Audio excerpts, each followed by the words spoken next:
First of all, I want to give you some feedback.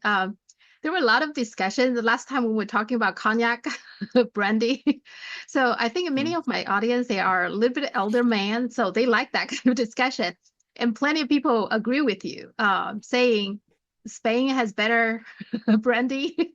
So, um, yeah, even though in China cognac is very dominant, but a lot of people travel, so they do go to other countries. So there were plenty of No. people saying, "Oh, Alexander is correct. Spain has good good brandy, etc."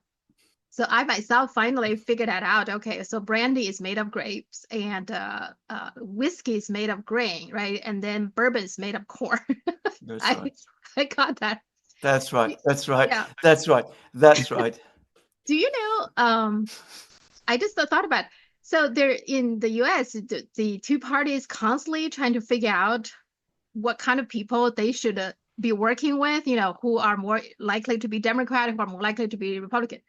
One of the things they discovered supposedly is that people who are drinking prefer to drink a brandy are more liberal. Bourbon are more conservative people drinking. Do you know that? That's hilarious. That is hilarious. No, I didn't know that. That is hilarious. I find that extremely funny, I have to say. That is very, very funny. And I even Oh, well. tested that. I even tested that with my mother-in-law, who I know is a longtime Mm. Republican. So at one point I asked her, I said, Betty, what's your prefer, between brandy and the bourbon? She said, oh, there's no difference. And I Mm. said, what if you have to, make a choice? And she Mm. said bourbon. So that theory correct on her. That's the well. There you go. Well, there you go. I like Yeah. bourbon as well, actually. Very different from British whiskey, Scottish whiskey. Okay. Whiskey has a more dry sort of flavour, which I prefer. To be honest, I prefer it to the sort of slightly sweeter flavour of bourbon. But there we are. Americans always like things sweet. Uh-huh. Yeah. Yeah. That's I true. remember going to a restaurant in Chinatown in New York, Chinese restaurant, very good Chinese restaurant, Uh-huh. and the waitress there, who was Chinese, was actually telling us this is why the Americans are so fat. She said because they like sweet food, whereas in Chinese restaurants, the food wasn't so sweet, which is Yeah. absolutely true. That's true. Yeah. I agree. Okay.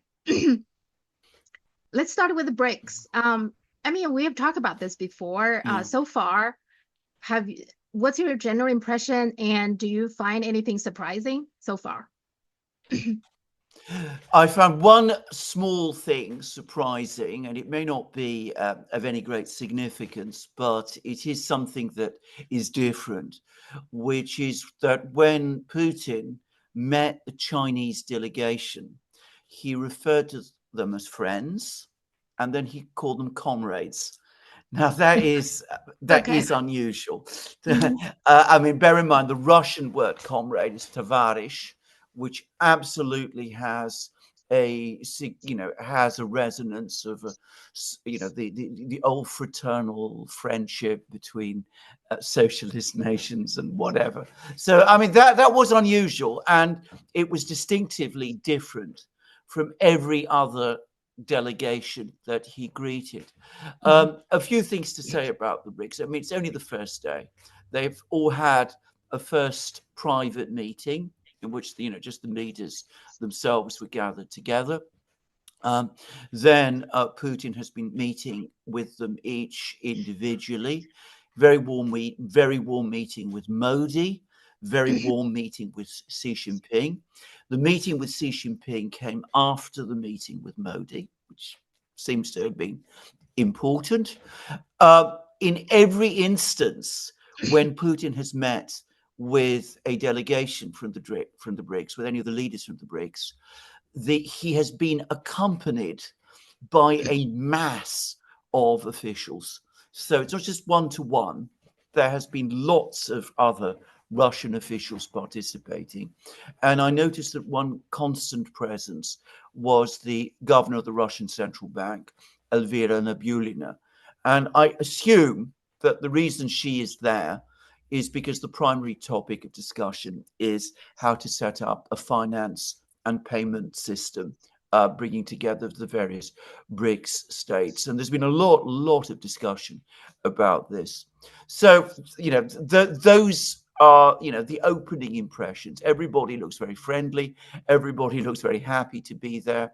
All of the BRICS leaders are there, except for Lula, who apparently is ill. He had an injury. And MBS, the Crown Prince of Saudi Arabia, is not there.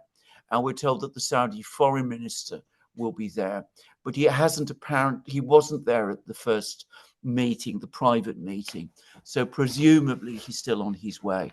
But lots and lots of other people are there as well, the BRICS states. I mean, the Prime Minister of Vietnam is there. The President, I believe Maduro is there. Mahmoud Abbas is there. They're all coming. And Guterres, the UN Secretary General, is there. And the smoke is coming out of the ears of the Western media about it all. And of course, Western governments are saying nothing about it. But anyway, it looks to be principally to be about finance and trade and taking the first step towards setting up a proper finance and trade system. And Russia's deputy foreign minister, who is a man called Sergei Ryabkov, who is known to be a particularly tough personality, and who some people think will become the next Russian foreign minister, very likely, by the way. He actually said, look, this is going to be a long journey. We've got an awful lot to do. But that he said that our Chinese friends have this expression, that the journey of 1,000 leagues begins with a single step. We're going to make the first single step at this meeting. Yeah, I mean, I'm sure there will be some barriers. One thing I noticed, there's some discussion why MBS himself wasn't there. So the guessing is because he's under some pressure from the US. And the other thing is Kazakhstan. Kazakhstan expressed interest. They did last year when there was meeting in South Africa, but then they said not in real hurry. So that's also, is it that the US is working behind the scene to put pressure on those countries? Right? Well, obviously it is. That I mean, MBS himself is saying that it's because of the situation in the Middle East. But I mean, he could certainly have taken time off to come to BRICS. He's obviously under intense pressure from the Americans, and for that reason, he's made I think, a wise decision to stay away. Bear in mind, he appears to have been the target of at least 2 recent assassination attempts, so he's got good reason to be careful. It does seem as if his foreign minister is going, and certainly the Saudi media are there in force. I understand that Kazakhstan is participating in these discussions in Kazan, though not obviously as a member state, but they too are clearly under intense pressure as well. Their president, by the way, recently met with Putin, Tokayev. This is before the meeting started, and again made it very clear that for Kazakhstan, strategic course remains the one that we all know, which is to hold together with the BRICS. If you remember, about a week ago, there was this sort of pre-BRICS meeting in Ashgabat in Turkmenistan, and all of the Central Asian states were there, including Kazakhstan, Uzbekistan, all of the others. They all came and met Putin there. And I suspect a lot of the work with them was done previously at this other meeting. Now, the Central Asian countries, we don't see much reporting about them, that they actually very, very important, both for Russia and for China. And I think in the Great Chessboard, Brzezinski had a whole chapter about Central Asia, right? We don't talk much about that now. Why is that? Even though it's actually geographically, I would say politically, very important part of, isn't it? It is a vitally important part. They don't talk about it very much because the game, you remember Brzezinski's book was The Great Chess Game, which is a terrible title, by the way. I mean, you can't treat countries like chess pieces. It's irresponsible and stupid to think in that way. But anyway, this game that was being played at the time when Brzezinski wrote the book, the US comprehensively lost. I mean, the first piece that they thought they'd taken was Afghanistan. And they were going to then leverage Afghanistan to expand into Central Asia. And they had 2 air bases, one in Uzbekistan and one in Kyrgyzstan. And they were pushed out of both. So they were basically pushed out. I mean, they lost the game then. Of course, the United States never gives up. And it comes back, and it's been trying to create tensions in the various Central Asian states to the extent that it can. But that was a major geopolitical defeat for the United States, from which it has not recovered. And because they have not recovered, they don't really want to talk about it very much. But they still visit. I mean, Blinken was there a short time ago. I mean, they haven't given up on Central Asia. By the way, in my opinion, it is a losing proposition. Central Asian governments, regardless of where they come from and who leads them, eventually are going to have to come to terms with China and Russia because, well, look at the map. Yeah. That's always my question. Many times they seem making decisions without looking at the maps. I mean, recently Mongolia, for example, wanted to build a railway, and China said no, and then they asked South Korea, well, where do you build it to? I mean, right? So even the raw material, everything has to go past China. I mean, what were they thinking? So well, exactly. I mean, exactly. I mean, it's and ultimately it is the geography dictates your political decisions. I mean, it's not obvious. Besides, I mean, there are a lot of clever people in Central Asia. It's a fairly well-educated place, by the way, just to say. And a lot of people there understand that not only are China and Russia, but China particularly, the economically rising places. But they're the places that actually have things to offer this region. The Americans are far away, and they can only in the end be a disruptive force in Central Asia. They can never be a constructive one. They only want to build a military bases. I think that's what the American wants. That's all it's all about. That's all that it's ever about. Now the BRICS pay I find interesting is that it's not just about banks and financial institutions payments, but actually it has implications for consumers. So my understanding, if there's an app, you download it. So within the BRICS countries who participate BRICS pay, you can just pay with your own currency into another country, the other country's currency. I find that's interesting. I didn't know that. What is your view on that? That's exactly right. I mean, this is clearly evolving, and it is evolving actually quite fast. And it's clearly intended to reach to individual citizens.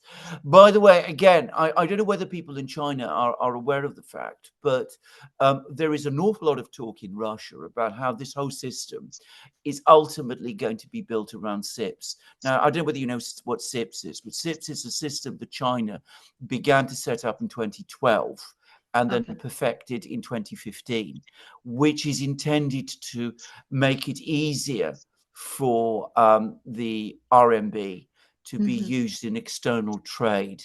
So this is apparently going to be a major building block in setting up the system.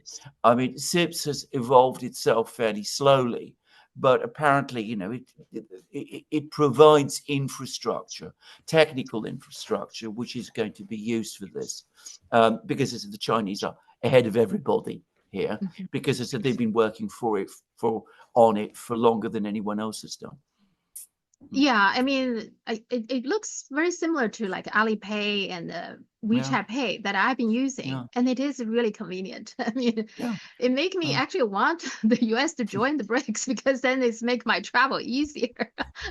Make all our lives in the West a lot easier. But the interesting thing about this summit meeting in the BRICS summit meeting is that the British media don't want to talk about it. I mean, seriously. I was looking at the Financial Times this morning. There isn't a single article about the BRICS summit meeting. At least there wasn't this morning. And there have been several articles in the British media until today. Today they're starting to shift, but there's been several other articles which talk about a Russian organized conference. They haven't mentioned the fact that it's not actually Russian. The Russians are, the host, but it is in fact the BRICS. They don't want to talk about this. It's quite extraordinary, actually. And the other thing I find also the way they're reporting about the Indian-China border agreement, which I think it's a great news for everybody, right? That detention really is, they divert the attention. I mean, it's gone.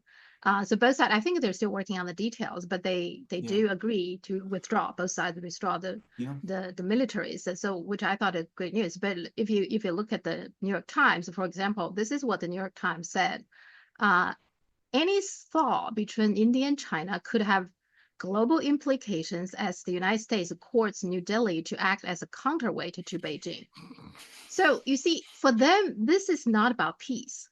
This is all about what you're talking about, chessboard, right? This is always a chess to play, right? They can't just embrace and celebrate peace.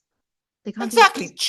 Two great nations, the two biggest nations in the world, China, India, two huge civilizations, countries with an immensely long history. I mean, well, we've talked in previous programs about Journey to the West and all of those contacts. Two countries which, by the way, in the 1950s worked very closely and in a very friendly way with each other. Zhou Enlai, Jawaharlal Nehru, very close friends. They worked together at the Bandung Conference in 1955, set up the non-aligned movement then. And all the New York Times can think about is, it's not really so good for us because we can't play the one off against the other. And it's somehow, these people have completely lost all sense of reason and sense, and I have to say morality as well. Yeah. And they lie. I mean, the New York Times also lied in that article. They said at least they were talking about in 2020, there was a fight, right? So they said during that fight, at least 20 India soldiers were killed. The Chinese government denied reports in India media that more than 40 Chinese soldiers had died. In 2021, the Chinese military official mouthpiece acknowledged 4 deaths, though doubts about the true count remain. That is a lie. Because the Chinese government actually released those 4 soldiers' names and their pictures. And the BBC even reported on that. So the New York Times should know. And yet they still, throw it out there, let people to wonder how many soldiers died, Well, absolutely. I mean, lying has become let's not even start on this. I mean, it's become the default position of much of the media now. But absolutely, I mean, also again, harping on the border clashes rather than on the fact that there's been an agreement about to ease tensions on the border. It's a very important event. And it's very, very good that it has happened. And let us hope that from this point on, the relations will continue to improve and we get back into a course where we start to see the relations get stronger. Because my sense was that when Modi became prime minister, leading a Hindutva government, things did begin to cool between India and China. And then never completely broke down, but Modi has always been more influenced by the sort of more hardline, anti-China, pro-America factions, especially the business people in Mumbai and people like that. But I think a number of things have happened recently. There was the coup in Bangladesh, which I think horrified the Indian establishment. I think there's this insane policy that Canada has followed of trying to quarrel with India over the Sikhs and all of this. And I think one way or the other, the Indian government is beginning to understand that, you cannot have equal relations with the United States. The Americans will never accept that. And that in India's own interests, economic, political, strategic, it needs to have a good working relationship with China. Yeah, and it just always amazes me the way they using the English words, like what you just said, Russian organized a conference, right? Instead of talking about BRICS. And then New York Times saying, oh, the lingering doubts about the death toll, they want to make it sound more brutal than it really is, right? Absolutely. So that yeah. But it's fascinating. I like since English is my second language, I'm still learning, it's always interesting for me to read these way of describing things. Yes. English is one of the most sophisticated languages in the world. It can be incredibly clear if used properly, but unfortunately, if used badly, if used wrongly, it can be easily used in that way as well. By the way, that I studied Chinese for a short time, relatively short time, about a year. And my clear impression is the Chinese does not work in that way. The Chinese is much more clear and straightforward and direct. So just to say. Yeah, it's true. Yeah. I mean, that is totally different topic. We can have another separate another discussion about it. Yeah. I can give you tons of examples of how the language are different, but okay. Also, the other thing is, you see, the New York Times, they like to talk about this dispute about, India and China. Now, there's a real border problem now in Myanmar. I don't see much report in the West. There's a crisis. I mean, Myanmar has been a complicated country. It's extremely complicated, it seems like. Just to give you an example, so officially recognized ethnic groups within Myanmar, which is a much smaller country than China, they have 135. Whereas China, much larger country, have 50 plus, ethnic groups. And then, of course, it's also used to be British occupied, colonized the country. And that has its complication. And now the US also trying to coming in. I mean, they're already in there trying to start troubles, etc. So there is a civil war going on, and now they are refugees at the border. Now China made it very clear you are not coming into China. So the border there is fences, there is a wall, whatever you call it, and then there's soldiers there, armed soldiers. I saw very little. For a while, isn't it like Myanmar was a great thing in the West? They talked so much about Aung San Suu Kyi, she got the Nobel Peace Prize. Nobody's talking about this border crisis now. Why is that?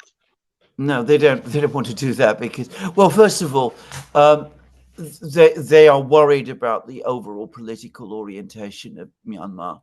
And they're trying to, I think there's no doubt about it, they're trying to achieve some kind of regime change in Myanmar itself. They don't want to talk about the border crisis. They don't want to acknowledge there's issues between, that there are issues along the border which affect China. They want to make China look like a threatening force within the domestic politics of Myanmar so that they can then, in their own way, legitimize their own interference in the politics of the country, which they're trying to, pull away from China, basically. I mean, when I say pull away from China, that is that's not really correct because, of course, that implies that China is somehow, Myanmar is connected to China. So the point is that they're neighbors, and that's the what they want is a Myanmar that is pro-Western and axiomatically, therefore, anti-Chinese.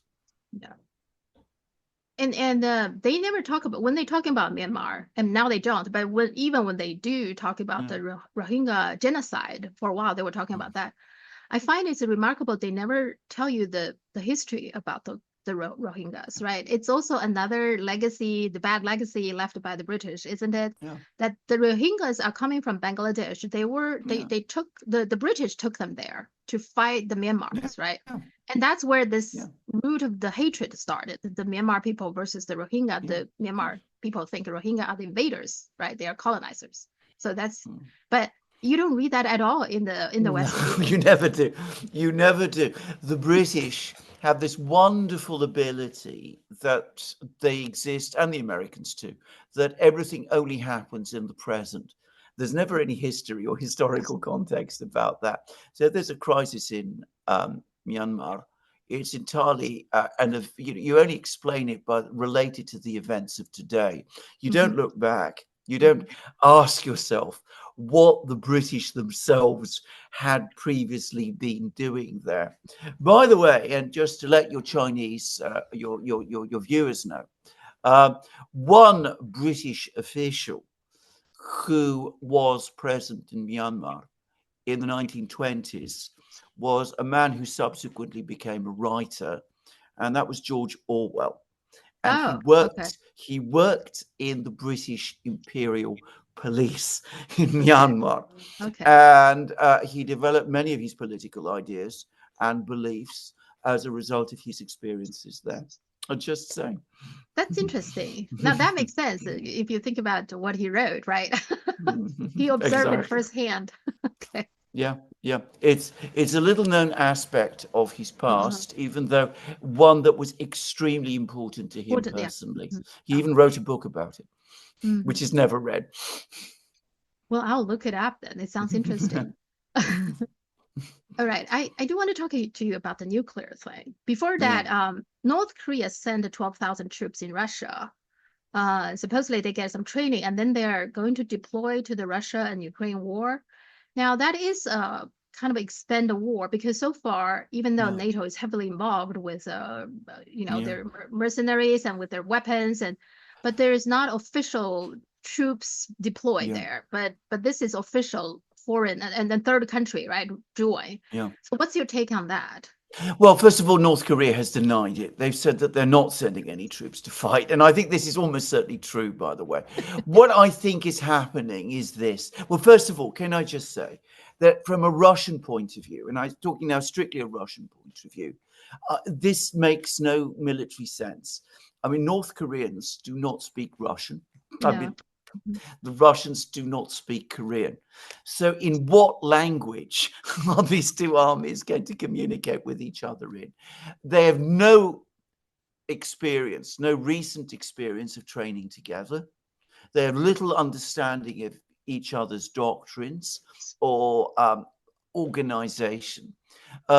They've re-established close military contacts only for a relatively short time.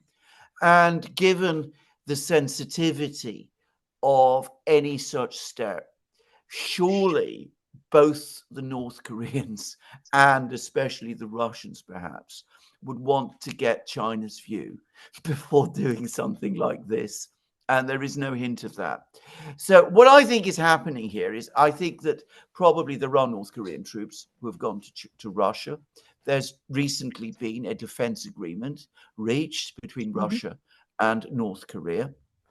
I think what the Russians are offering is training systems to the North Koreans, which has happened in the past. I think that there are exchanges and that kind of thing, part of the normal course of establishing military relations. I don't think they're heading to fight in the war in Ukraine. The Russians are winning in Ukraine. They don't need the North Koreans there. Yeah. All I can see is that that would simply create problems. This story has been taken up by the Ukrainians and by the South Koreans, each Yeah. for their Yes. own independent reasons, because Mhm. they each want to build up this story, because there are currently tensions, as we discussed in our previous program, between the two Koreas. And the Americans want to lean on the South Koreans to be harder on the Russians. And the Ukrainians want to tell everybody that other parties are joining the war in Ukraine. So let's have the West join up as well. But if you notice, the Americans themselves have been unusually quiet about this. Austin, I understand, is saying that he's asking the Russians, what are those North Korean troops doing in Russia? But he's not yet raising the alarm bells. So I don't myself think that there is real much substance to this story. And the North Koreans, on that specific issue, have denied it. Yeah, that's what my surprise, I'm a little bit confused Mm, because Russia hasn't said much about this. no. It has been widely reported both in China and in the West, but Russia hasn't said much. North Korea, like you said, denied it. It's the South Korea who called the Russian Yeah. ambassador, right, that Yes. protested this or something. But you don't Uh, hear much Russia. Yeah. no, I think the Russians were waiting for the North Koreans to deny it. I think that the Russians, and one can see the kind of diplomacy because these are North Korean troops. So they wanted the North Koreans to come out and say no first. And that is why they held back.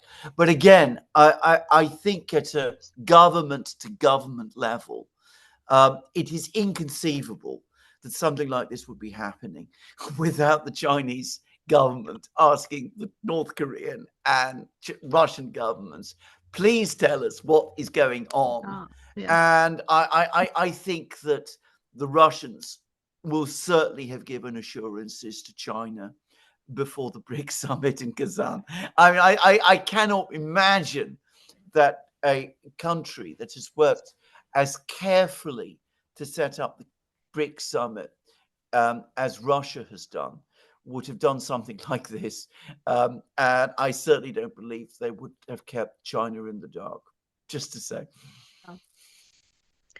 And then also Zelensky recently, he said it very clearly. He said either you let us in into NATO or we're going to develop a nuclear bombs. And Mm, then the German publishing the Bild, I think it's said they reported that a few months ago there were discussions about mm, that already. So it's not just the recent something. Zelensky just the heat of no, the moment said something. It seems like no. they were considering nuclear bombs.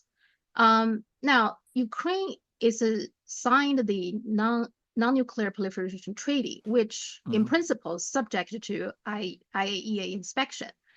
Can we say then, at this point at least, that Ukraine is not developing a nuclear weapon, nuclear bombs? Can we say that with confidence? We can say that with reasonable confidence because the Russians have said that they're able to keep track of what's going on in Ukraine with great deal of precision. And the Russians have said categorically that so far there is no Ukrainian nuclear weapons program. Now, the Russians, in theory, have every reason to highlight, to inflame this. So if they're saying the opposite, if they're saying that nothing so far like that is going on, I suspect that they're telling the truth. Okay. Also, the Russians have a very close relationship with the IAEA, and with Antonio Guterres, who is the Secretary General of the International Atomic Energy Agency. They've had the IAEA inspectors visiting their various nuclear facilities at Kursk and in the Zaporozhye nuclear power plant. And they've also got contacts with the IAEA in inspecting things going on in Ukraine. Again, the IAEA is not raising alarm bells. So I don't think this is happening at the moment. There is another possibility, and this is one that the Russians have floated, and which they say maybe what the Ukrainians really mean, which is not to develop a nuclear bomb itself, which it would take the Ukrainians at least a year or 2 years to do, um, but to develop something completely different, which is what's called a dirty bomb. This is a conventional bomb, but one which has fillers, radioactive materials. And this would be a relatively straightforward thing to do, apparently. And if it was used in an attack, it could create radioactive contamination over a significant landscape. And the Russians have previously, back in 2022, warned that Ukraine was thinking about doing that. And it could be that this is what the Ukrainians are thinking about now. The Russians have again said this. Okay. Well, I mean, that sounds to me very dangerous too, right? The dirty bomb, Oh, right? They contaminate and they hurt people. I mean, they have yeah. longer consequences also, right? That I mean, Absolutely. I mean, this is contamination that lasts for millions of years potentially. Yeah. So it's that kind of thing. So I mean, this is not something to be discounted. It's not Mhm. a nuclear explosion, but No. it's something pretty horrible in itself. It doesn't have the apocalyptic effects that a nuclear explosion could do. But as I said, it's pretty horrible and very terroristic and complete war crime and all that. But it is something which would be within Ukraine's capabilities and which they could probably do Mm. if they put their mind to it and assemble something like that over a period of a couple of weeks, as they've said they might. But uh, be very counterproductive for the Ukrainians to go down that route. Also, recently, Russia changed its nuclear doctrine.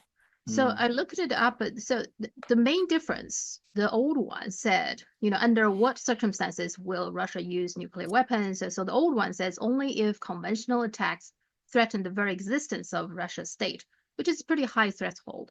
Now the mm, new one, the latest one after they changed it, it says it can be used if conventional attacks pose a critical threat to sovereignty of Russia or Belarus. So it put in yeah, Belarus as well, and then it yeah. seems like more flexibility to give in to the leaders, right? Because it says the tax poses a critical threat to the sovereignty.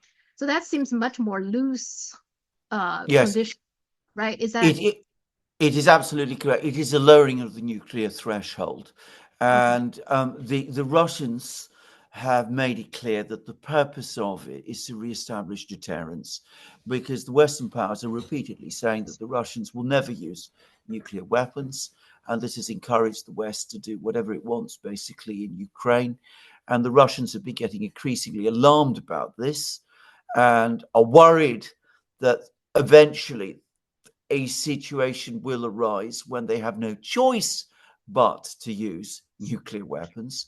So they are l- publicly lowering their thresholds in this way in order to basically warn the West off. Now, on the Duran, we had a discussion with a Russian academic, Sergei Karaganov, Mhm. who is a Russian professor, and he's been an advisor to many Russian presidents, including Leonid Brezhnev, Mikhail Gorbachev, Mhm. Boris Yeltsin, and Vladimir Putin. And he has been a major advocate of lowering the thresholds, the nuclear thresholds. In fact, the most public advocate of lowering the nuclear thresholds.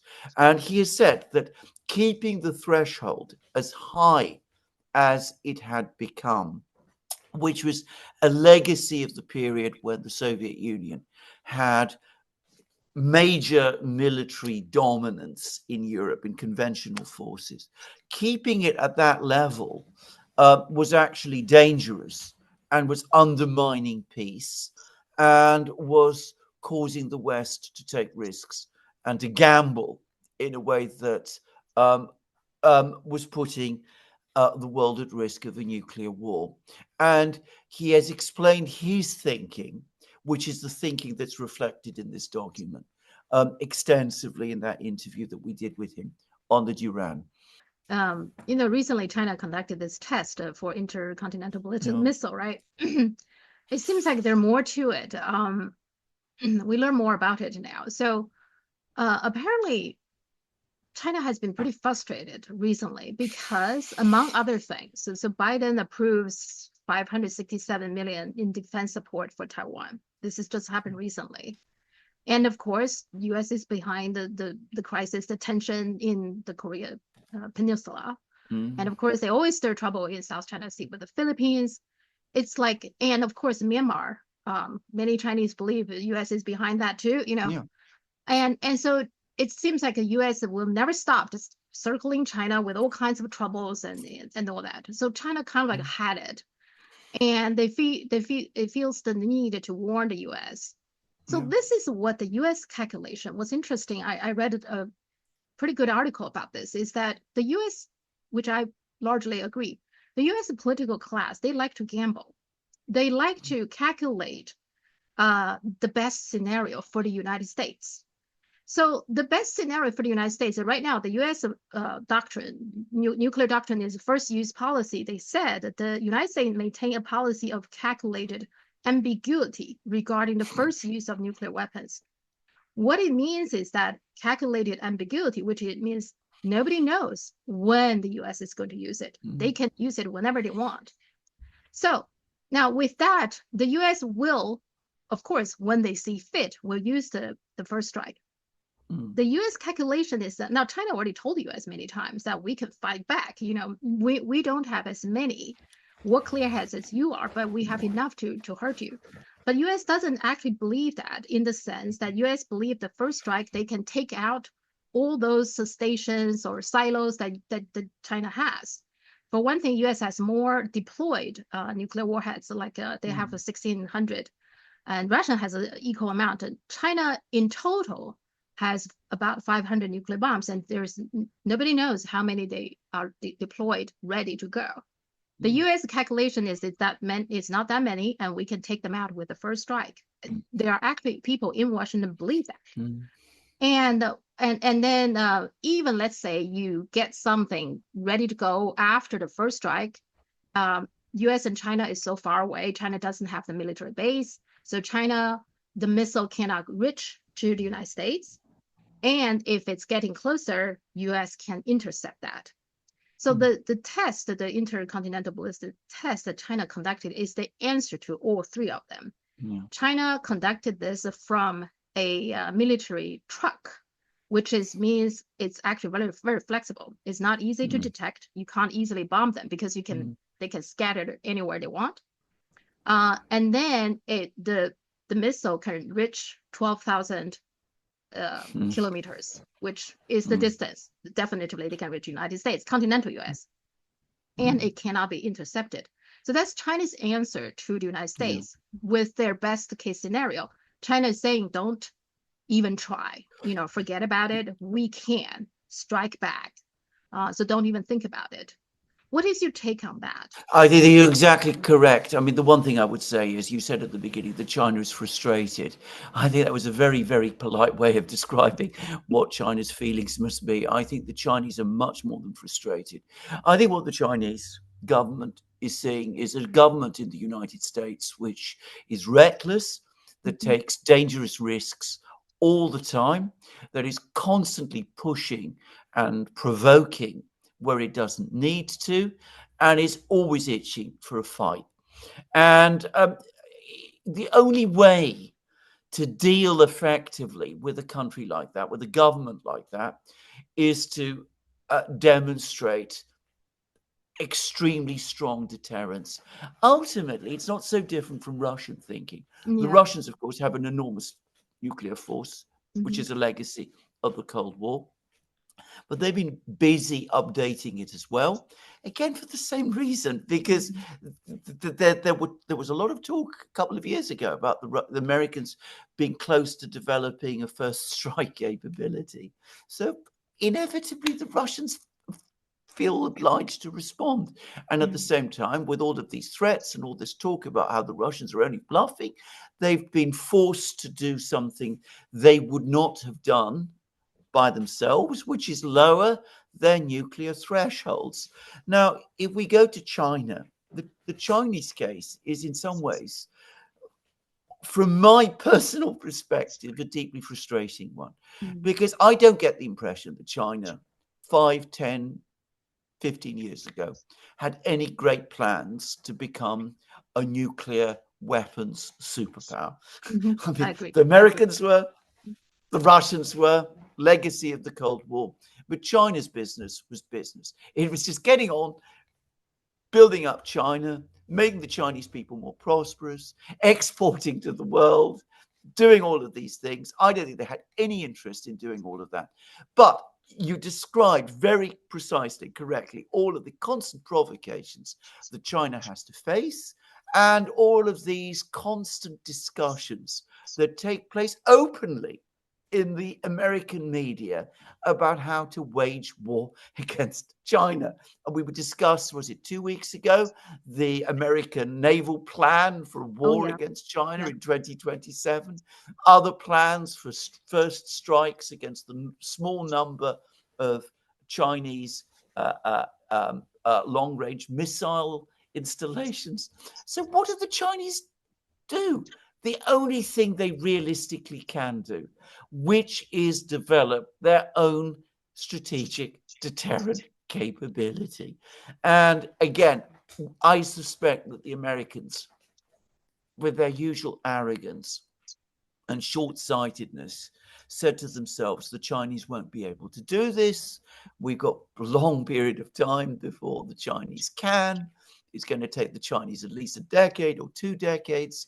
And we see that the Chinese have already developed a capability. They have a road mobile intercontinental ballistic missile with, I think you said, a range of 12,000 kilometers, which is, by the way, I mean, I know a little bit about this, about as long as it gets with intercontinental ballistic missiles.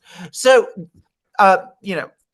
this changes, obviously, the military balance, not in the US's favor. But there it is. Who's brought it about? You act in a way that provokes one nuclear superpower, Russia, to lower its nuclear thresholds, and the other nuclear superpower or potential nuclear superpower, which didn't want to be a nuclear superpower, to engage you in an arms race, because that's what it's now starting to look like, in which, to repeat again, China has the massive manufacturing and industrial advantage. So America puts itself in a worse position, much worse position than it would have been if it had not done any of those things that you so clearly outlined in your question to me. I think you're totally correct. I think a few years ago, it's true. I think I told you, right, that before the tension get really high, there were military personnel exchange, their views between the Chinese and the U.S. military retired people. And at one point, this retired general, he talked about that, their conversation. He said he talked to his U.S. counterpart, and he said, we're fully aware that U.S. can destroy China hundreds times over. But China, we only satisfied to destroy the United States once, which means that China thought, well, as long as we have nuclear weapons, that should be enough, to deter. But that the people in Washington, they don't believe that. They actually don't think China has the ability to fight back in a nuclear war. I think it's crazy, but that's what they believe, right? Yeah. And I think China realized that they have to do that. What you said, forced to have this competition now. It's unfortunate, right? It is very unfortunate, and again, as I said, they are being forced to go where they had no intention of going. You have problems with one nuclear superpower, Russia, and now you're doing that. Now you're going to have problems with two. As I said, it's difficult to understand the thinking here, but there it is. I think that is the realities of this. Don't you agree that they are gamblers? The people in Washington, they gamble, right? And then they Yes. always thinking what's the best scenario for the United States. They don't think of the worst case scenario as a gambler. Well, they're addicted to gambling. And one of the great problems with the United States, and I'm going to say this, we have many Americans watching, they might not be pleased with me now, it is that they're a country with a relatively short history. I mean, just over 200 and whatever, 40 years or whatever it is. And a history which has been a happy history. They had one civil war, which is over a long time ago, and they've had enormous prosperity, and they've gone from success to success, and they don't have that long experience that Russia and China even more have. And that history, that short history of success, makes them reckless. They think that they can, that because, their luck has always held before, It always will. And that, induces them to gamble. Yeah. Whereas other countries, Russia and China, which have had to fight foreign invaders on their territory within recent memory, know better. Yeah. They just count on that things will always go their way. Yeah, Absolutely. that's their thinking. Yeah. Now, how about both Iran and Israel? Because that's another area we don't talk much about. Israel, most people believe, has in the neighborhood of 90 nuclear bombs, and we know very little about what they have and what they can, which is danger by itself. But Israel, I have no doubt that they wouldn't think twice if they feel like, oh, now we need to use it. And in terms of Iran, even though we can say they don't have one, but many people also believe they can quickly put together one. So that's another thing. What is your view on that? I think that is exactly correct. I think, again, we have a country in Israel which is addicted to gambling. Yeah. Again, they've been gambling basically for 70, whatever it is, years that the state of Israel has been in existence. The gambles have generally come off. It's getting harder for them.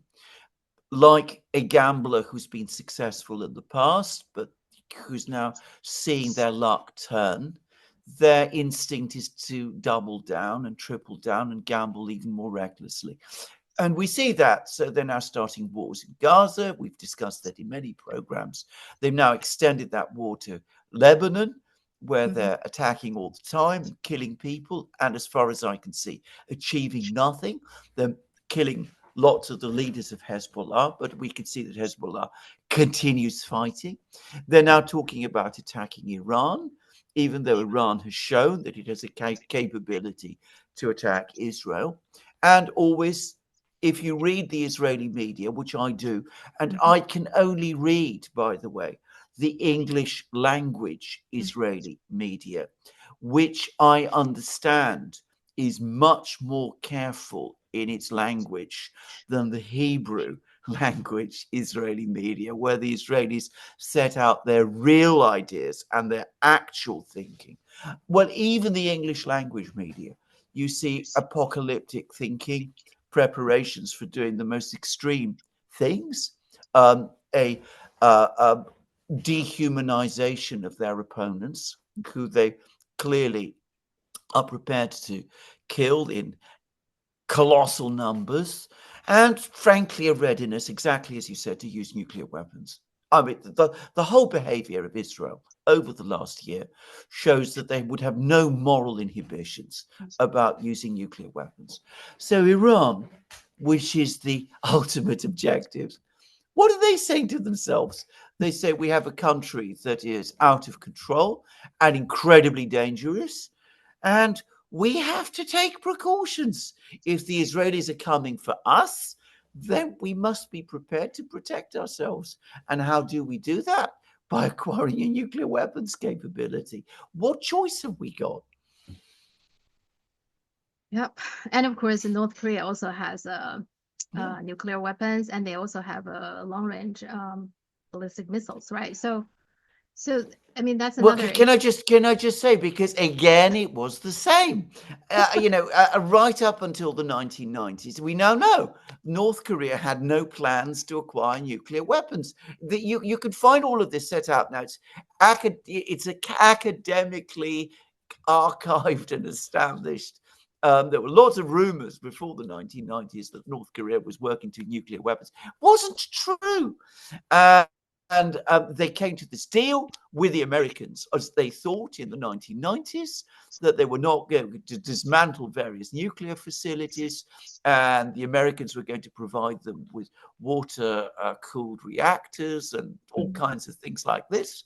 The Americans go back on all of those promises. They start working towards achieving regime change in North Korea. The country is constantly threatened with military exercises and all of those things. And what does it do? It goes against the wishes of its most important ally, China, which isn't happy about this at all. No. and it acquires nuclear weapons because it is forced to do so. I remember the time, the tensions between North Korea and China that existed at that time, because the Chinese weren't happy about this at all. But ultimately, it was American provocations that drove the whole thing. And it's the same with Iran. Nobody in their senses should want to see Iran acquire nuclear weapons, but they're being pushed in that direction against their wishes, I'm convinced of it, and the wishes of all their friends. We're saying, look at what happened to Saddam Hussein, look at Muammar Gaddafi, right? When the United States claim that you have a weapon of mass destruction, you better have it. That's the conclusion. Yeah. And I also want to ask you, actually, I always have this question. So conventional weapons, United States has a lot of advantage, way ahead of everybody else. Now, if that's the case, isn't it serve the best interests of the United States that nobody has nuclear weapons? Isn't that so? You're again, if I can say, being very Chinese. You're looking at the situation and you're looking at this factually. I've come to the conclusion long ago that the Americans never think in that fashion. I mean,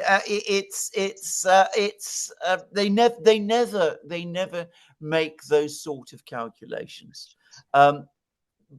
Basically, their instinctive attitude is that they should have more conventional weapons than everyone else, obviously, but also more nuclear weapons than everybody else, that they should pile on nuclear weapons one on top of the other and overwhelm everybody and push everybody around.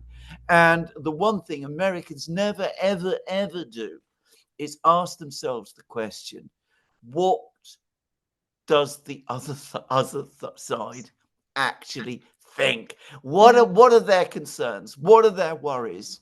That is something that you read article after article in the US. They never really address that. Yeah.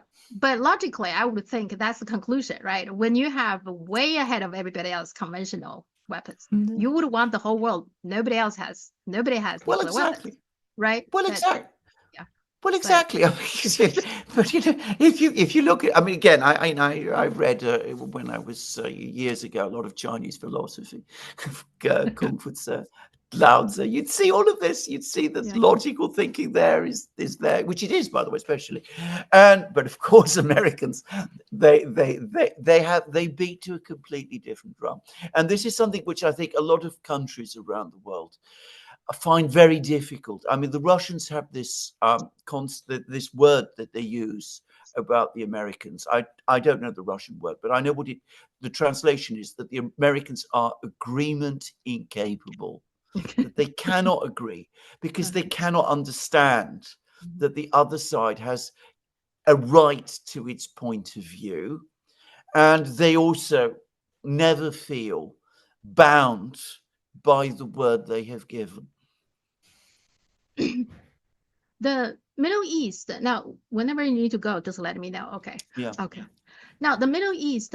Now, Yahya Sinwar says. First of all, I think it's a big mistake that they released this footage. Even the Guardian this morning, I read it says why Sinwar's warrior death will win him martyr status in Gaza and beyond. It's true. It's definitely, in China, netizens think he's a hero. He died fighting to his last breath for his people, for his country. I mean, people believe that.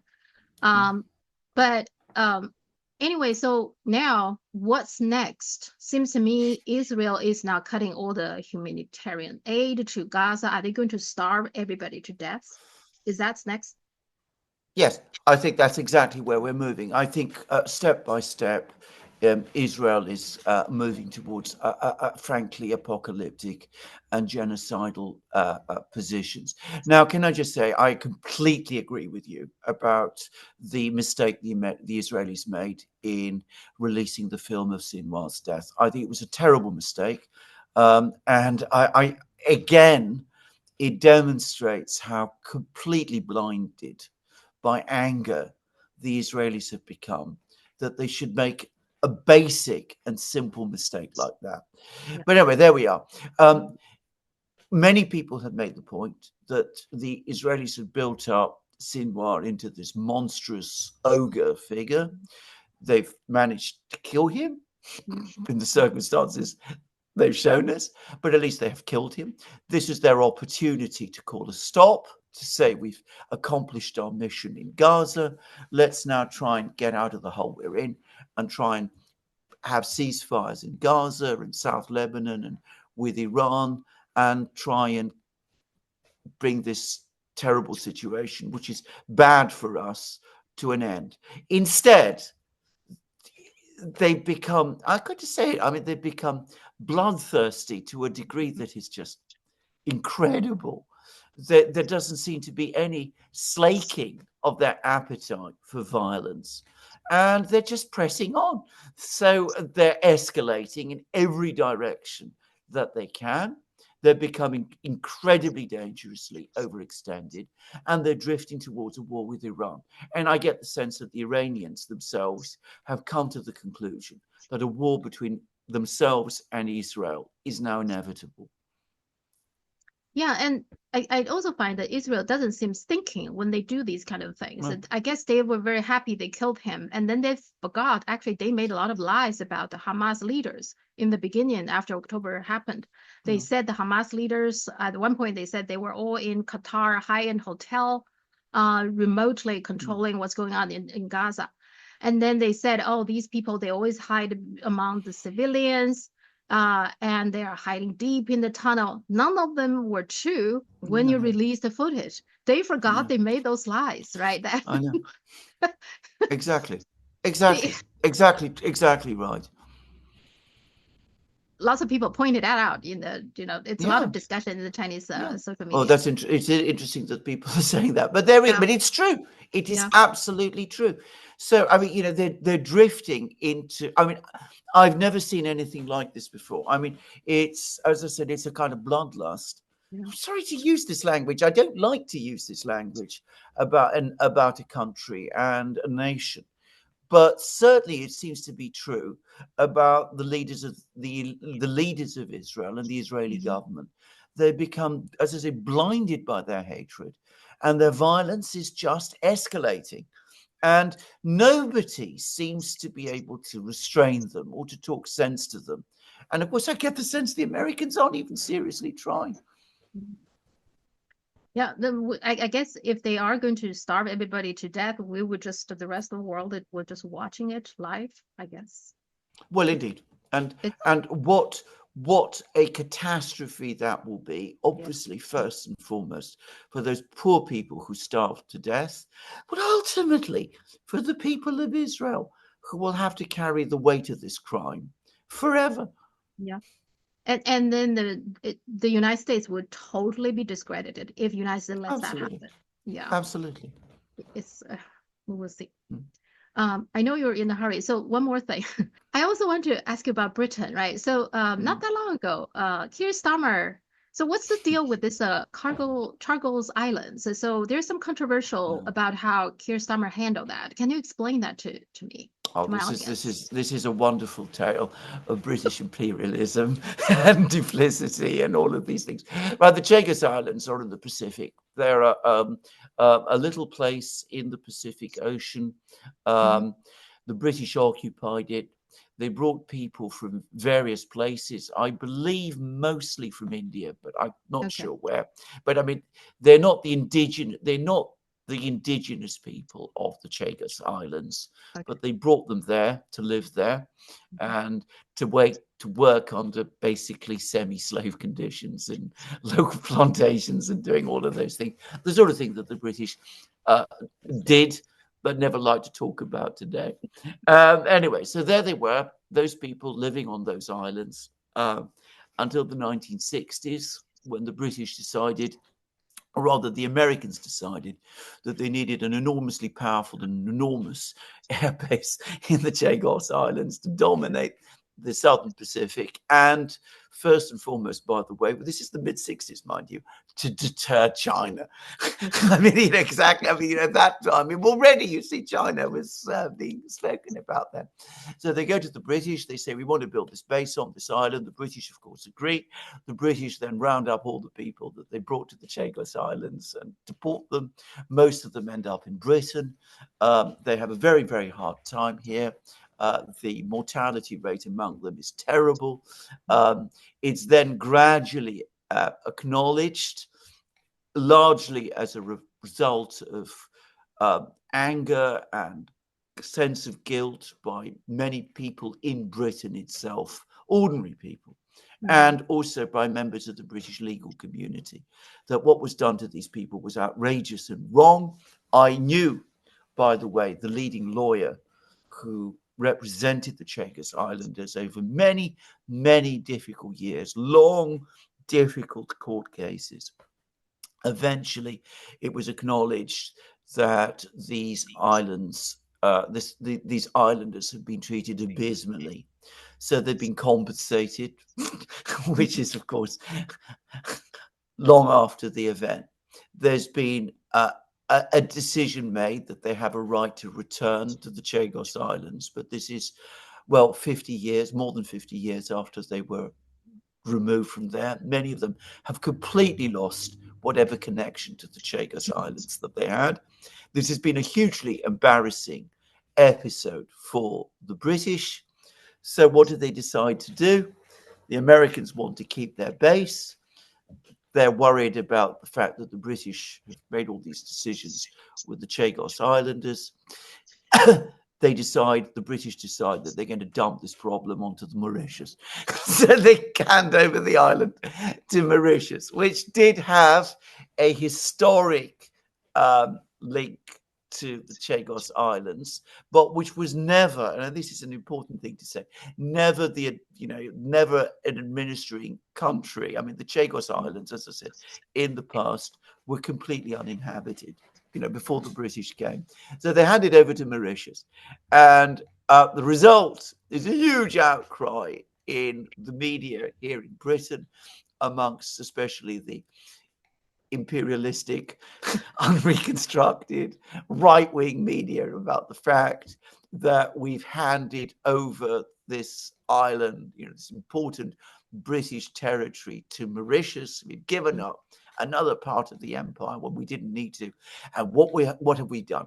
We've given it up to Mauritius, which is a good friend of enemy number one, which is China.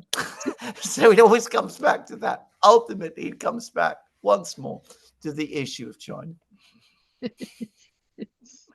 Well, and then let me repeat what I said in our last program. With the Americans and with the British, it's always China in the end. It always is. This Chagos story is all about China in the end.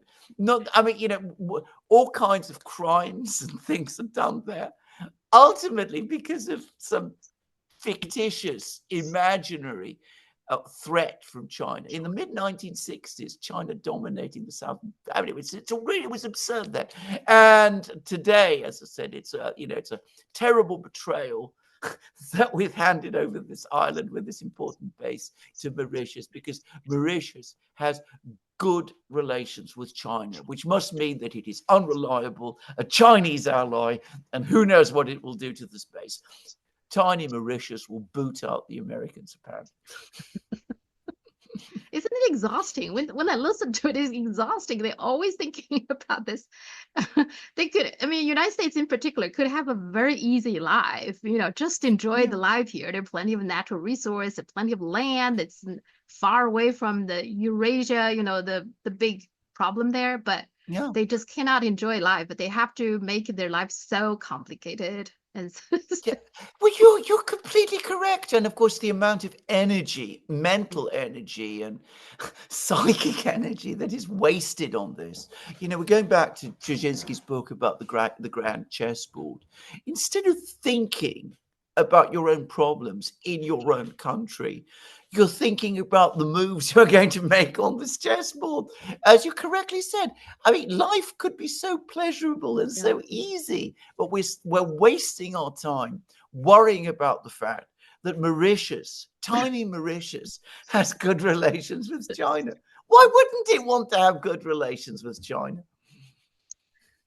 And the King Charles is now visiting Australia. So there is the indigenous MP, Lydia Thorpe, was heckling him, asking, give us back our land and stuff like that.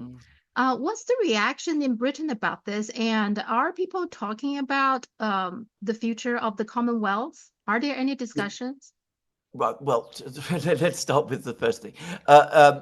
To answer your question, the big media are not talking about this because, of course, they protect the monarchy, they protect the person of the king and all of that.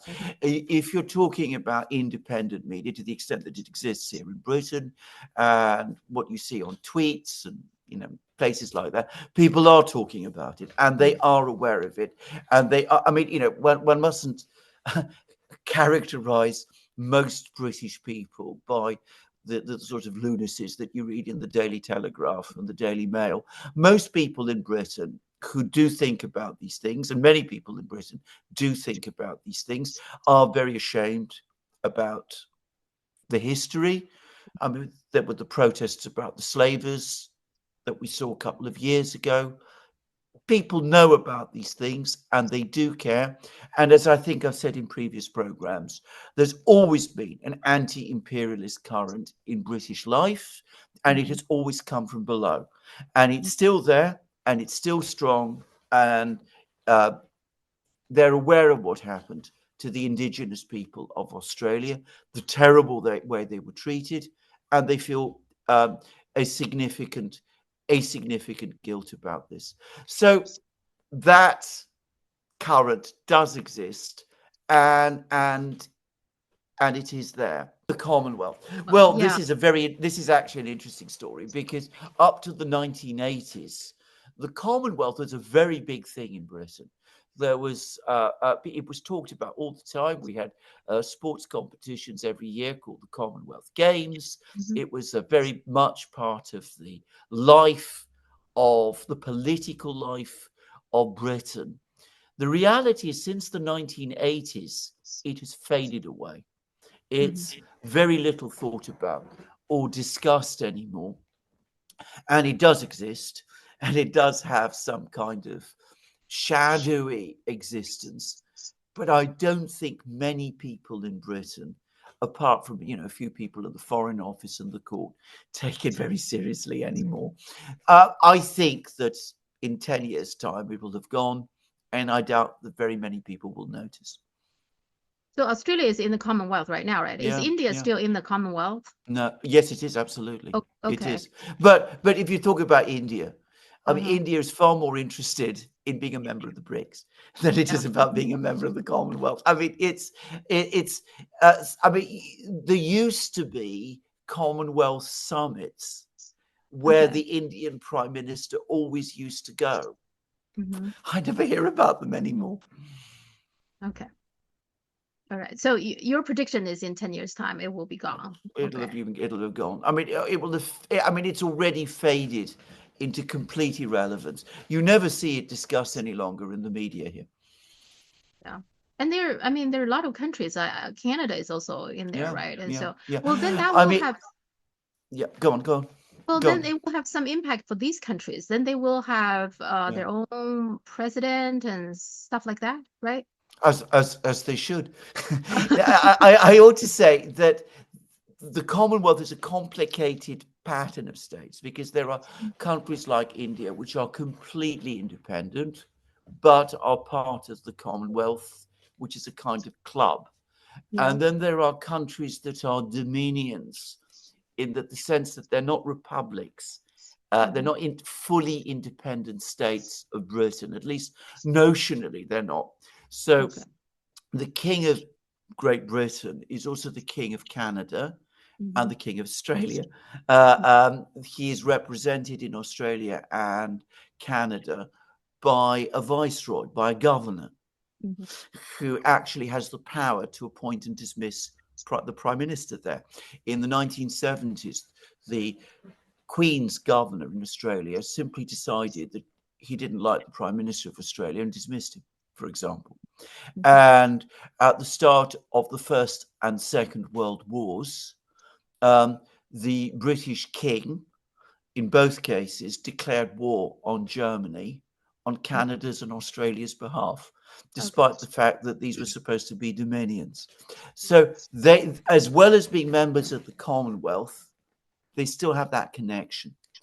But in both countries, both in Australia and in Canada, there are very strong Republican movements. And I think, especially in Australia, sooner or later, they will become proper republics and fully independent states. And when that happens, the Commonwealth will end. Will collapse. Yeah. Okay. The U.S. elections. Okay. What is your take on?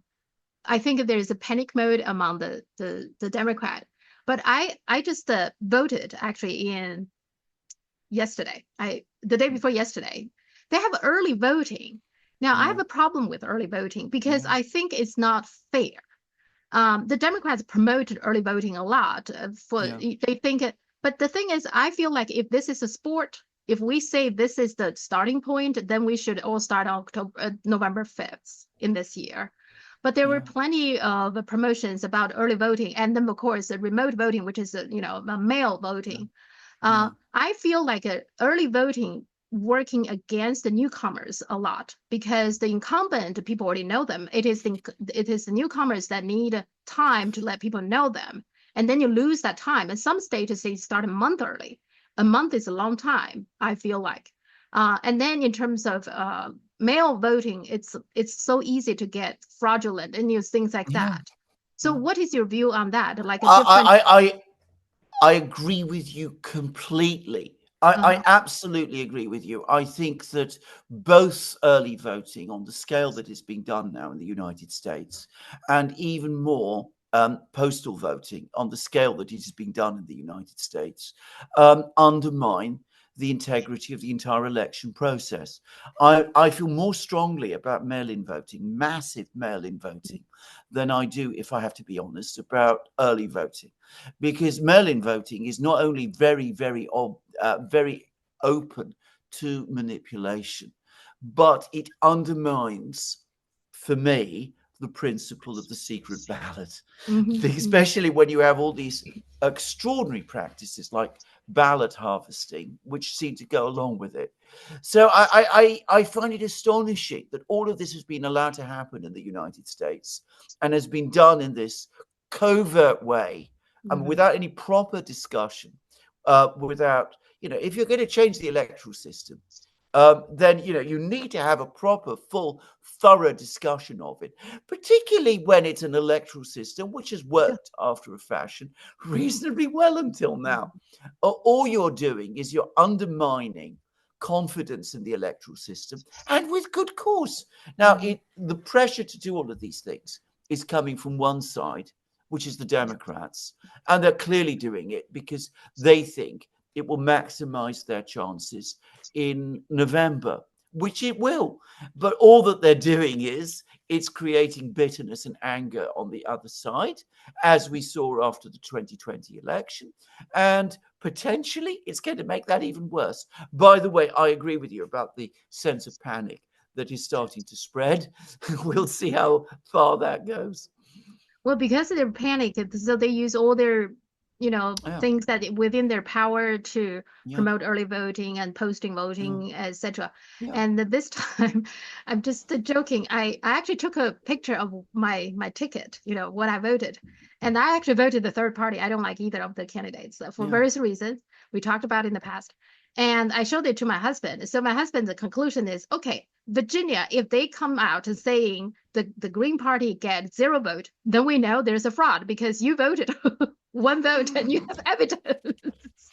Well, there you go. But on your substantive point, you're absolutely right. The fact that they sense that it's not going their way is causing them to pull all the stops out and bring out the bag of tricks and try that all over again. And of course, if it works, but it will leave poison behind, which is what always happens. It seems to me they already started the blaming game. They already started blaming the third party, blaming RFK Jr., blame the Green Party. They're already doing that now. It's almost like they expect to lose, it seems to me. Yeah. I agree. I absolutely agree. I get that sense also. Anyway, we'll see. Still 2 weeks to go. Yeah, let's see. All right. Thank you so much. Okay. Thank you, Sophia. Great pleasure to speak to you. Speak next week. Yes. Bye.